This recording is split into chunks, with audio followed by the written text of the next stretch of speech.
उर्वशी, ओ उर्वशी, कहाँ मर गई? अभी तक आई क्यों नहीं? अरे माँ, मैं तो घर पर ही हूँ। जब घर पर है तो आवाज क्यों नहीं दे रही है? कितनी देर से बुला रही हूँ। माफ कर दीजिए माँ, वैसे आप मुझे क्यों बुला रही थी? तुझसे कहा था नदी से पानी लाना है, तो फिर लाई क्यों नहीं? मैं भूल गई थी, इसीलिए। कभी खाना खाने भूली है, जो काम के लिए तू भूल जाती है। चल जा, नदी से पानी लेकर आ। अपनी माँ सीमा की बात सुनकर उर्वशी नदी से पानी लेने चली गई। वैसे उर्वशी की माँ उससे ज्यादा अच्छी तरह बात नहीं करती थी, क्योंकि उन्हें लड़के की चाह थी, पर उन्हें लड़की हो गई। वहीं उर्वशी भी इस बात से काफी ज्यादा परेशान रहती थी।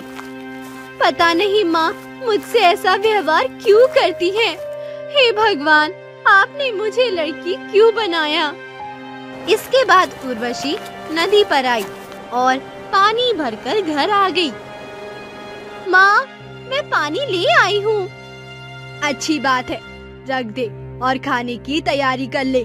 मैं तब तक बाजार से होकर आती हूँ। माँ, मेरे लिए खाने के लिए कुछ बाजार से ले आना। मेरे पास इतने फालतू पैसे नहीं है। वैसे भी तेरे शादी के लिए ही हमें पैसे जोड़ने हैं। ये सुनकर उर्वशी ने कुछ नहीं कहा, क्योंकि उर्वशी बहुत ही गरीब थी। इस वजह से उसे अपना हर बार मन मानना पड़ता। वहीं दूसरी तरफ महल में राजकुमार राज दरबार में बैठा हुआ था। तभी उसे पिता ने कहा, अरे बेटा, हम सोच रहे हैं कि तुम्हारी शादी कर दी जाए। नहीं नहीं पिताजी, मुझे अभी शादी नहीं करनी है। इतनी जल्दी क्या है शादी करने की? अरे अब तुम्हारी उम्र हो गई है, इसलिए कह रहा हूँ। वैसे भी अब मैं भी बूढ़ा हो गया हूँ, फिर तुम्हें राज्य भी संभालना है। अरे नहीं नहीं, आप ही यह सब संभालिए, मुझसे यह सब नहीं होता है। तभी वहाँ रानी आ गई। रानी ने जब उन दोनों की बात सुनी तो कहा, अरे राजकुमार, अब हमें भी बहू का चेहरा दिखा दीजिए। वैसे भी आप हमेशा शिकार खेलने में ही लगे रहते हैं। माँ, आपको तो पता ही है, मुझे राज दरबार में बिल्कुल भी दिलचस्पी नहीं है। मुझे तो बस खेलकूद अच्छा लगता है। हाँ हाँ, ये तो हमें पता है, पर हम लोगों के बाद तुम्हें ही ये राज्य संभालना है ना? हाँ हाँ, जब मेरी बारी आएगी तब की तब मैं देखूंगा, पर अभी तो नहीं, और ना ही मैं शादी करने वाला। ये कहकर राजकुमार वहाँ से चले गए, जिस पर राजा थोड़े परेशान हुए। राजा को परेशान देखकर रानी ने कहा, आप परेशान क्यों हो रहे हैं? राजकुमार शादी कर लेंगे। मैंने राजकुमार से कई बार शादी के लिए कहा है, पर वह मना कर देते हैं। ऐसा लगता है जैसे उन्हें कोई दिलचस्पी ही नहीं है। हाँ, सही कह रहे हैं। राजघराने के होने के बाद भी इनमें एक भी राजाओं वाले गुण नहीं है। पता नहीं भगवान ने हमें कैसी संतान दी। वहीं दूसरी तरफ राजकुमार ने अपना घोड़ा उठाया और शिकार खेलने के लिए निकल गए। आज तो मजा ही आ गया। वैसे भी मेरा मन नहीं लगता है राज दरबार में। बैठे रहो और हुक्म चलाते रहो। कितना अच्छा मौसम हो रहा है। ये कहकर राजकुमार जंगल की तरफ बढ़ गए। वहीं रानी अपने कक्ष में आराम से बैठी थी। तभी वहाँ पर दाई विमला आई। विमला हमेशा महल में ही रहती थी और रानी की देखभाल करती। जब उन्हें राजकुमार दिखाई नहीं दिए तो उन्होंने रानी से कहा, महारानी, राजकुमार दिखाई नहीं दे रहे, कहाँ हैं? तुम्हें तो पता ही है विमला, उन्हें शिकार खेलने कितना अच्छा लगता है, तो शिकार खेलने गए हैं। आप उन्हें शिकार खेलने क्यों भेज देती हैं? जंगल में कितने जंगली जानवर होते हैं। कह तो तुम ठीक रही हो विमला, मैंने भी उन्हें कई बार समझाया, पर तुम्हें तो पता ही है वो मानते नहीं हैं। हाँ हाँ, ये बात तो आप बिल्कुल ठीक कह रही है। वैसे आपको उनकी शादी कर देनी चाहिए, जिससे फिर उन पर जिम्मेदारी आ जाएगी। ये तो हम भी चाहते हैं, पर वो शादी करने के लिए तैयार नहीं है। पता नहीं क्यों शादी नहीं करना चाहते। ये सुनकर विमला भी थोड़ी परेशान हुई। इस पर रानी ने कहा, वैसे तुम यहाँ क्यों आई? अरे बस, मैं तो ऐसे ही आई थी। वैसे आप ठीक तो है ना? हाँ हाँ, मैं बिल्कुल ठीक हूँ। मुझे क्या होगा? ये तो बहुत अच्छी बात है। मैं तो यही चाहूंगी आप हमेशा सुखी रहे। ये कहकर विमला वहाँ से चली। वहीं दूसरी तरफ उर्वशी लकड़ियाँ काटने के लिए जंगल में जा रही थी। तभी उसे कुछ आदमी लड़ते हुए दिखाई दिए, जिसे देखकर वो थोड़ा हैरान हो गई। अरे, ये आदमी लड़ाई क्यों कर रहे हैं? मुझे जाकर पूछना चाहिए। ये कहकर वो वहाँ गई और उसने उन लोगों से कहा, आप लोग लड़ाई क्यों कर रहे हैं? अरे, इसने मुझसे पैसे लिए थे, अब पैसे देने से मना कर रहा है। मैं पैसे देने से मना नहीं कर रहा हूँ। कह रहा हूँ अभी मेरे पास पैसे है नहीं, पर इसे अभी चाहिए। तो सही कह रहा हूँ, 2 महीने से पैसे नहीं दिए हैं। ये सब सुनकर उर्वशी ने कहा, कोई बात नहीं, ये आपको पैसे दे देंगे। नहीं, मुझे तो अभी पैसे चाहिए हैं। बहुत जरूरत है मुझे पैसे की। पर मेरे पास पैसे नहीं है। अच्छा, तुम्हारे पास पैसे नहीं है। वैसे तुम्हारे पास कोई ऐसी चीज है जिससे इन्हें इनके पैसे मिल सके? नहीं नहीं, मेरे पास कोई ऐसी चीज नहीं है। बस कुछ अनाज की बोरियां हैं। ठीक है, तुम इन्हें 10 बोरी अनाज की दे दो, तो इससे इनके पैसे इन्हें मिल जाएंगे। क्यों, तुम्हें कोई दिक्कत तो नहीं है ना? नहीं नहीं, मुझे कोई दिक्कत नहीं है। मुझे 10 बोरी अनाज के दे दो, मैं पैसे नहीं लूंगा। ये सुनकर लाखन काफी खुश हुआ और बोला, अरे वाह, आपने तो बहुत जल्दी मामला सुलझा लिया। ऐसा लगता है जैसे आप किसी राजघराने से हो। नहीं नहीं, मैं तो बहुत गरीब हूँ। बस आप लोगों के इस तरह लड़ते हुए देखा तो चली आई। ये कहकर उर्वशी वहाँ से चली गई। जंगल में आकर से किसी की आवाज सुनाई दी, जिसे सुनकर उर्वशी काफी हैरान हुई। अरे, ये आवाज किसकी है? ऐसा लग रहा है जैसे किसी को मदद की जरूरत है। ये कहकर उर्वशी उसी तरफ चली गई। तभी उसे एक राजकुमार दिखाई दिया जो घायल था। उसे इस तरह घायल देखकर और उर्वशी ने जल्दी से उन्हें उठाया और कहा, क्या हुआ आपको? आप इस तरह घायल कैसे हो गए? मुझ पर एक शेर ने वार किया था। शेर को तो मैंने भगा दिया, पर मैं बहुत ज्यादा घायल हो गया। अरे, आप तो काफी ज्यादा घायल है। चलिए, मैं आपको महल ले चलती हूँ। इसके बाद उर्वशी ने राजकुमार को उठाया महल आ गई। महल में आने के बाद जब राजा रानी ने राजकुमार को घायल देखा तो काफी ज्यादा परेशान हो गए। क्या हुआ मेरे बेटे को? यह इतने घायल कैसे हो गए? इन पर शेर ने हमला कर दिया है। क्या? शेर ने हमला कर दिया? हे भगवान, ये ठीक तो है ना? इसके बाद जल्दी से राजकुमार को कक्ष में ले जाया गया और वैद्य को बुलाया गया। वही रानी ने जब उर्वशी को देखा तो वो थोड़ी हैरान हुई। अरे, ये लड़की तो थोड़ी थोड़ी मेरे जैसी लग रही है, पर ऐसा कैसे हो सकता है? रानी काफी ज्यादा हैरान थी, क्योंकि उर्वशी देखने में उन्हीं के जैसी थी। वही उर्वशी भी थोड़ी हैरान थी। अरे, ये तो रानी बिल्कुल मेरे जैसी लग रही है, पर ऐसा कैसे हो सकता है? वही उर्वशी को देखकर विमला काफी ज्यादा परेशान हो गई। उसके चेहरे से ऐसा लग रहा था जैसे विमला उर्वशी से काफी ज्यादा घबरा रही हो। तभी राजा ने उर्वशी से कहा, तुम्हारा बहुत बहुत धन्यवाद, जो तुमने मेरे बेटे की जान बचाई। इसमें धन्यवाद की क्या बात है? ये तो मेरा फर्ज था। वैसे भी राजकुमार हम सभी के लिए आदरणीय है। तुम बहुत ही अच्छी हो। मैं तुम्हें कुछ उपहार देना चाहता हूँ। नहीं नहीं, मुझे उपहार की जरूरत नहीं है। अरे, ऐसे कैसे उपहार की जरूरत नहीं?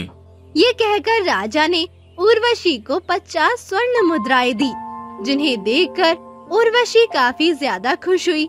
इस पर रानी ने कहा, एक बात कहूँ बेटी, तुम्हारा जब भी मन हो तो तुम महल में घूमने आ सकती हो। क्या मैं? और वो भी महल में? नहीं नहीं, मेरी इतनी हैसियत कहाँ है। हाँ हाँ रानी, ये आप क्या कह रही है? ये एक साधारण सी, और आप रानी। तुम शांत रहो विमला, मैंने तुमसे सलाह नहीं ली है। ये सुनकर विमला शांत हो गई। इस पर उर्वशी ने कहा, ठीक है, मैं आ जाया करूंगी। ये कहकर उर्वशी वहाँ से चली गई। उर्वशी के जाने के बाद पता नहीं क्यों रानी को अच्छा नहीं लग रहा था। भले ही उर्वशी कुछ देर के लिए मिली, पर उन्हें अपनी सी लगी। इस बच्ची के जाने के बाद ऐसा लग रहा है जैसे कोई अपना बिछड़ रहा हो, पर ऐसा क्यों? ये सब सुनकर विमला काफी ज्यादा घबरा रही थी। विमला को इतना परेशान देखकर रानी ने कहा, क्या हुआ? तुम इतनी परेशान क्यों लग रही हो? कुछ नहीं, बस ऐसे ही। अच्छा, तो मैं राजकुमार के पास जाती हूँ। ये कहकर विमला वहाँ से चली गई। वहीं दूसरी तरफ उर्वशी देर शाम को घर पहुँची, जिस पर सीमा ने चिल्लाकर कहा, कहाँ थी अब तक? इतनी देर लग गई और लकड़ियाँ काट कर नहीं लाई? नहीं माँ, वो मैं राजकुमार को महल में छोड़ने गई थी। क्या महल में कुछ किया तो नहीं उन लोगों ने? नहीं माँ, मैंने राजकुमार की जान बचाई तो उन्होंने मुझे 50 स्वर्ण मुद्राएं दी। ये सुनकर सीमा काफी ज्यादा खुश हो गई और बोली, अरे वाह मेरी बेटी, आज तो तूने बहुत अच्छा काम किया है। लाला, ये मुझे दे दे। इस पर उर्वशी ने सीमा को मोहरे दे दी, जिन्हें देखकर सीमा काफी ज्यादा खुश हुई। मुझे तो विश्वास ही नहीं हो रहा है कि मेरे पास स्वर्ण मुद्राएं हैं। अब तो हम लोग अमीर हो जाएंगे। वहीं दूसरी तरफ राजकुमार अब काफी ठीक थे। राजा ने राजकुमार से कहा, तुम ठीक तो हो ना बेटा? हाँ हाँ पिताजी, मैं बिल्कुल ठीक हूँ। वह तो भला हो उस लड़की का जिसने मेरी जान बचाई। हाँ, ठीक कह रहे हो। वही तुम्हें महल तक लाई थी। तुम तो बेहोश हो चुके थे। तभी वहाँ पर रानी आ गई। रानी ने राजकुमार को देखा और कहा, तुम ठीक तो हो ना बेटा? हाँ हाँ माँ, मैं बिल्कुल ठीक हूँ, आप चिंता मत कीजिए। इसके बाद रानी अपने कक्ष में आ गई। रानी काफी ज्यादा परेशान थी। उन्हें पुराने दिन याद आने लगे। तभी उन्हें याद आया, उनके बच्चे के गर्दन पर एक तिल था।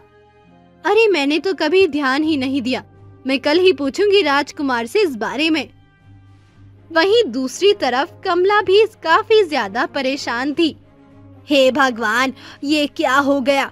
ये वापस कैसे आ सकती है? अगर मेरी सच्चाई सबको पता लग गई तो मुझे मृत्यु दंड मिलेगा। मुझे कुछ ना कुछ करना ही पड़ेगा। विमला को कुछ समझ नहीं आ रहा था कि वो क्या करे। वहीं दूसरी तरफ उर्वशी भी इस सोच में डूबी हुई थी कि भला रानी उसके जैसी कैसे लग सकती है। बड़ी अजीब बात है, ऐसा लग रहा था जैसे वो मेरी सगी माँ हो, पर ऐसा कैसे हो सकता है? मैं तो बहुत गरीब हूँ। उर्वशी का मन बार बार रानी से मिलने के लिए कर रहा था। वहीं दूसरी तरफ रानी का भी यही हाल था। और अगली सुबह उर्वशी फिर से महल में आ गई। उर्वशी को देखकर रानी काफी ज्यादा खुश हुई। अरे बेटी, तुम यहाँ पर? हाँ, बस ऐसे ही राजकुमार की तबीयत पूछने आई थी। अब वो कैसे हैं? अब वो अच्छे हैं। क्या मैं उनसे मिल सकती हूँ? हाँ हाँ, क्यों नहीं। ये सुनकर उर्वशी काफी ज्यादा खुश हुई। वहीं जब विमला ने उर्वशी को देखा तो बुरी तरह घबरा गई। अरे, आज फिर आ गई। मुझे रानी से बात करनी ही पड़ेगी। तभी अचानक रानी की नजर उर्वशी की गर्दन पर गई, जहाँ पर उन्हें एक बड़ा सा तिल दिखाई दिया। उस तिल को देख और कहा, ये तुम्हारी गर्दन पर तिल कैसा? पीछे? ये तो मेरा बचपन से है। अच्छा, बचपन से है? ये कहकर उर्वशी राजकुमार के कमरे की तरफ आ गई। अब तो रानी काफी ज्यादा बेचैन हो गई। मैंने आपसे कहा था इन छोटे लोगों को हमारे महल में नहीं घुसने देना चाहिए, पर आपने मेरी बात ही नहीं मानी। तुमसे मैंने कल भी कहा था विमला, मैं कोई भी काम तुमसे पूछकर नहीं करूंगी। ये हमारा आपसी मामला है, तुम हमारे आपसी मामले में मत बोलो। वैसे भी उर्वशी ने मेरे बेटे की जान बचाई है। हाँ हाँ, वो बात तो सही है, फिर भी ये लोग छोटे हैं। मैंने कहा ना, जाओ यहाँ से, मुझे इस बारे में कोई बात नहीं करनी। रानी ने विमला की बात को बीच में ही काट दिया, जिस पर विमला चुपचाप वहाँ से चली गई। इसके बाद रानी भी वहाँ से चली गई।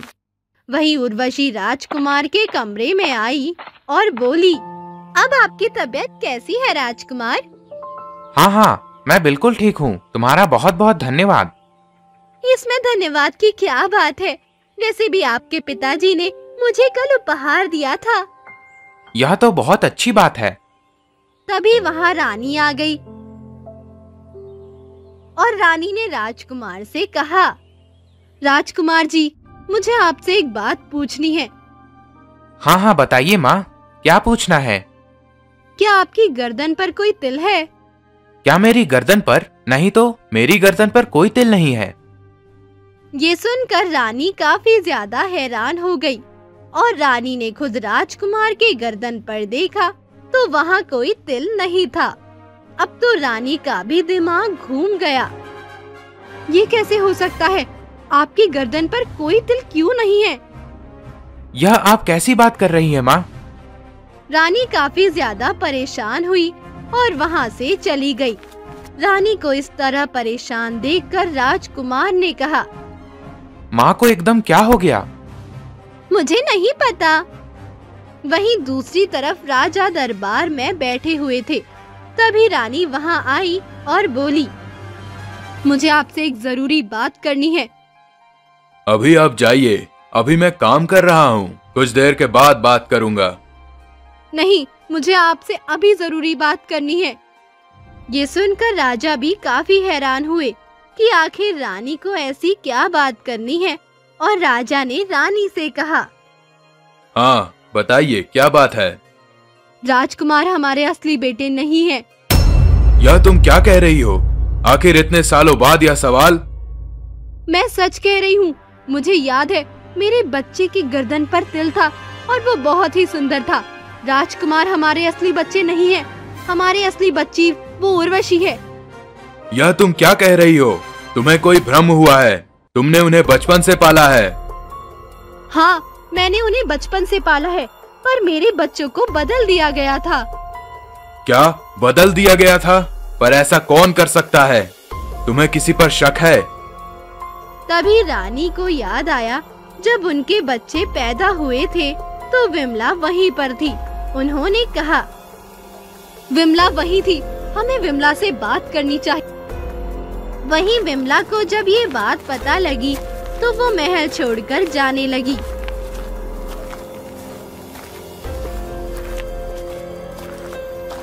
रानी ने विमला को बुलाया, पर विमला वहाँ नहीं मिली, जिस पर रानी का शक और भी बढ़ गया। ये विमला कहाँ चले गई अचानक? तुम चिंता मत करो, हम विमला को ढूंढ लेंगे। और ये कहकर राजा ने कुछ सैनिकों को भेजा और कुछ ही देर में सैनिक विमला को पकड़कर ले आए। विमला काफी ज्यादा घबरा रही थी। उसे इस तरह घबराता देख रानी ने कहा, क्या हुआ विमला? तुम इस तरह महल छोड़कर क्यों चली गई? क्या तुम मुझसे कुछ छिपा रही हो? नहीं नहीं रानी जी, मैं महल छोड़कर नहीं गई थी, मैं तो बस। हाँ हाँ, मुझे सब पता है। मुझे पहले ही समझ जाना चाहिए था, जब तुम उर्वशी को देखकर इतनी परेशान हो गई थी। मैं भला उर्वशी को देखकर क्यों परेशान होंगी? वो तो एक साधारण सी लड़की है। साधारण सी लड़की है या फिर वो मेरी बेटी है? सब कुछ सच सच बताओ विमला। मुझे सब सच पता लग गया है। मेरे बच्चे के गर्दन पर एक तिल था, जबकि राजकुमार की गर्दन पर तिल नहीं है। और उर्वशी की गर्दन पर तिल है और उसकी शक्ल मेरी जैसी भी लगती है। ये सुनकर विमला बुरी तरह घबरा गई। उसे कुछ समझ नहीं आ रहा था कि अब वो क्या करे। तभी रानी ने एकदम तलवार निकाली और विमला की गर्दन पर रखकर कहा, सच सच बताओ विमला, सच सच, वरना मैं तुम्हारी गर्दन अभी धड़ से अलग कर दूंगी। नहीं नहीं महारानी, मुझे माफ कर दीजिए, मुझसे बहुत बड़ी गलती हो गई। कैसी गलती हो गई, सच सच बताओ। हाँ, मैंने भी आपके बच्चों को बदल दिया था। मैं बदले की भावना में चल रही थी, क्योंकि मुझे आपकी सेवा करना बिल्कुल भी पसंद नहीं था। पर राजा ने जब मुझे आपकी सेवा करने के लिए कहा तो मैंने ऐसा किया। ये सुनकर राजा काफी ज्यादा हैरान हो गया और उन्होंने विमला से कहा, जब तुम्हें रानी की सेवा नहीं करनी थी तो तुम मना कर सकती थी। तुम झूठ बोल रही हो, सच सच बताओ, तुमने ऐसा क्यों किया, वरना मैं तुम्हें अभी यही मृत्यु दंड दूंगा। ये सुनकर विमला बुरी तरह घबराई और बोली, महाराज, आपको याद है आपने दूसरे राज्य के राजा को मारा था। मैं उसी की बहन हूँ। इतने बरसों तक यहाँ सिर्फ इसीलिए बनी रही जिससे मैं अपना बदला ले सकूं। ये सुनकर राजा बुरी तरह हैरान हुआ। उसे तो पता ही नहीं था विमला दूसरे राज्य के राजा की बहन थी और वो इतने सालों से षड्यंत्र रच रही थी। ये सुनकर राजा को काफी ज्यादा गुस्सा आया और उन्होंने विमला से कहा, इसका मतलब तुमने सच में हमारे बच्चों को बदल दिया था? इतना बड़ा षड्यंत्र रचा तुमने, मैं तुम्हें मृत्यु दंड दूंगा। तभी वहाँ पर उर्वशी और राजकुमार भी आ गए और उन्होंने सारी बातें सुन ली, जिसे सुनकर राजकुमार काफी ज्यादा दुखी हो गए। इस पर रानी ने कहा, तो आखिर राजकुमार किसके बेटे हैं? सच सच बताओ। राजकुमार उसी औरत के बेटे हैं जिसके घर में अभी राजकुमारी रह रही है। ये सुनकर सभी काफी ज्यादा हैरान हो गए। इसके बाद राजा ने सीमा को वहाँ बुलाया।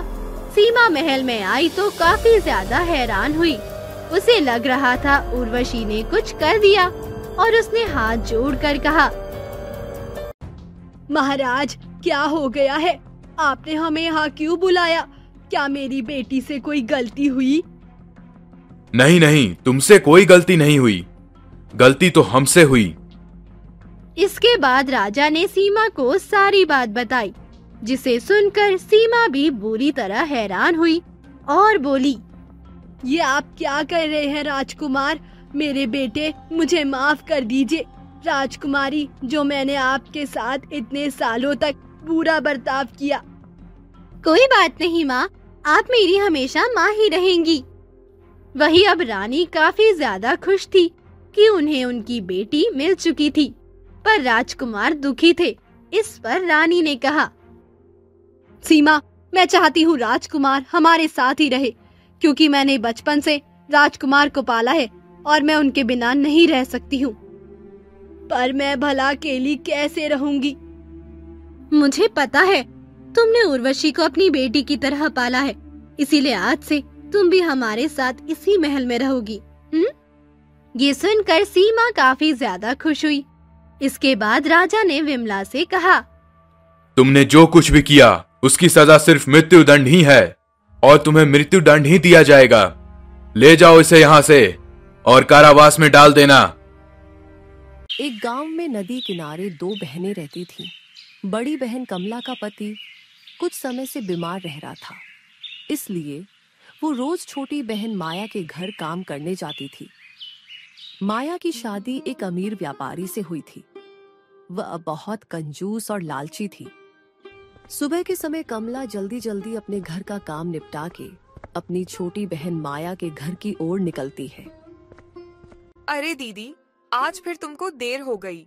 सुबह सुबह इतने बड़े घर का काम पड़ा रहता है और तुम आराम से घर में बैठी रहती हो। जल्दी आना चाहिए था। खैर, अब आ ही गई हो तो चलो, काम में लग जाओ। माफ करना बहन, मेरा मुन्ना रात भर रोता रहा पेट दर्द से, इसलिए देर हो गई। मैं जल्दी जल्दी सब काम कर दूंगी। ठीक है, चलो। पहले आंगन और बैठक अच्छे से झाड़ पोंछ दो, घर चमकना चाहिए। उसके बाद रसोई में जाकर सारे बर्तन मांज देना।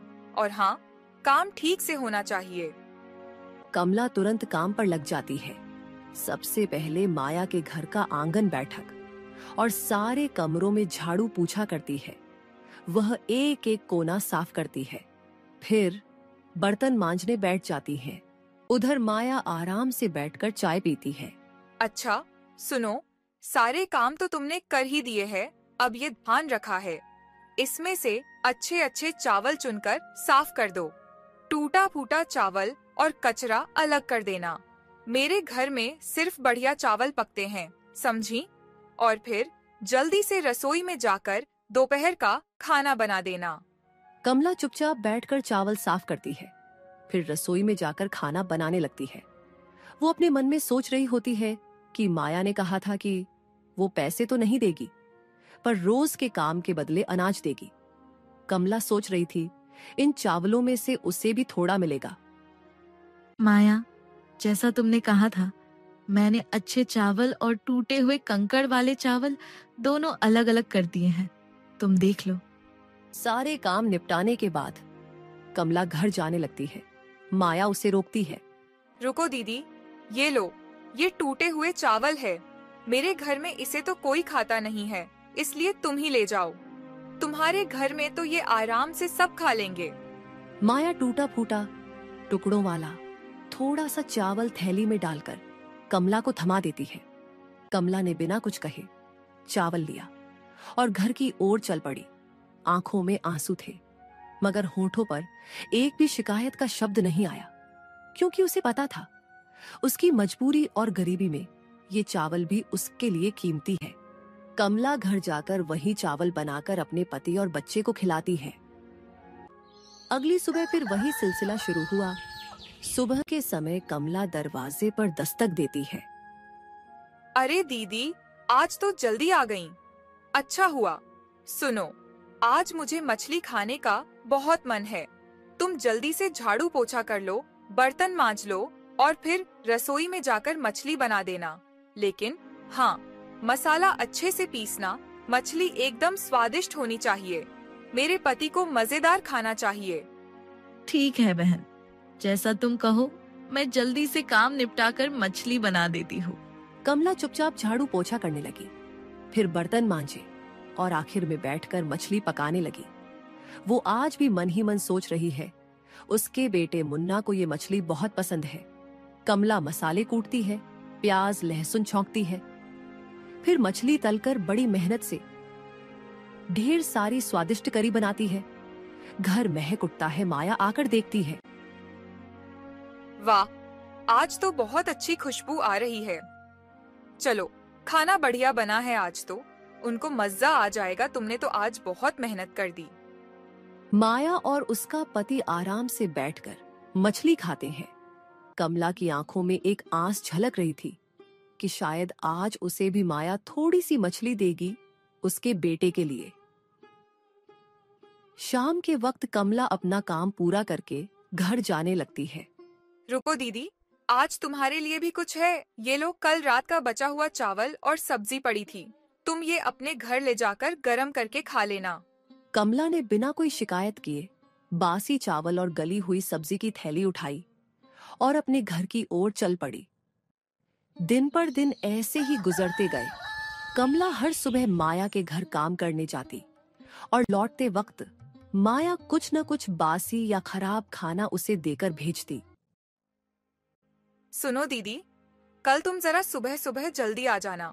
मेरे पति को व्यापार में बहुत बड़ा लाभ हुआ है, इसलिए कल हमारे घर पूजा का बड़ा आयोजन होगा। बहुत सारे मेहमान आएंगे, ढेर सारी मिठाइयाँ और पकवान बनने हैं, समझी ना? मुझे तुम्हारी पूरी मदद चाहिए। ठीक है बहन, जैसे तुम कहो, मैं कल सुबह जल्दी आ जाऊंगी। जो भी काम होगा पूरी मेहनत से करूंगी। अगली दीदी, मुझे माफ कर दे, मैंने तेरे साथ बुरा किया, इसलिए आज मेरे पति के कारोबार में थोड़ी मुसीबत आ गई है। अब तो घर चलाना भी मुश्किल हो रहा है। मुझे अपने घर पर काम पर रख लो। जैसे मैं तुम्हें काम करवाया करती थी, वैसे ही अब मैं कर लूंगी। अरे माया, तू क्यों चिंता करती है? तू तो मेरी सगी बहन है। तू बोल बहन, मैं तेरी पूरी मदद करूंगी। अरे नहीं दीदी, मुझे पैसों की मदद नहीं चाहिए। बस तुम मुझे काम पर रख लो और बदले में मुझे खाना दे देना। ठीक है, अगर तेरा मन है तो आ जा, मेरे घर पर काम कर लेना। मुझे तुझसे कोई गिला शिकवा नहीं है। कमला दिल से साफ थी। उसने अपनी छोटी बहन के झूठ को पहचान भी लिया, लेकिन फिर भी उसने कुछ नहीं कहा। उसने माया को अपने घर काम पर रख लिया। अगली सुबह माया कमला के घर पहुंच गई। मन में बस एक ही ख्वाहिश थी, किसी तरह वही चमत्कार दोहराया जाए और वो कमला से भी ज्यादा अमीर बन जाए। अरे माया, तू आ गई। आज घर में बहुत काम है, तू सफाई कर ले, मैं रसोई देख लेती हूँ। हाँ हाँ दीदी, मैं सब कर लूंगी। तेरा पूरा घर साफ कर दूंगी। दिन भर काम करने के बाद जब शाम को घर लौटने का समय आया, तब कमला ने माया के लिए अच्छे अच्छे पकवान और मिठाई एक थैले में लाकर दी। ले माया, ये ताजा गरम गरम खाना और मिठाई अपने साथ ले जा। नहीं दीदी, तू मुझे वही देना जो मैं तुझे दिया करती थी। बासी, बचा खुचा, सूखा सड़ा खाना। मैं तेरा अच्छा खाना नहीं लूंगी। कमला ये सुनकर चौंक गई।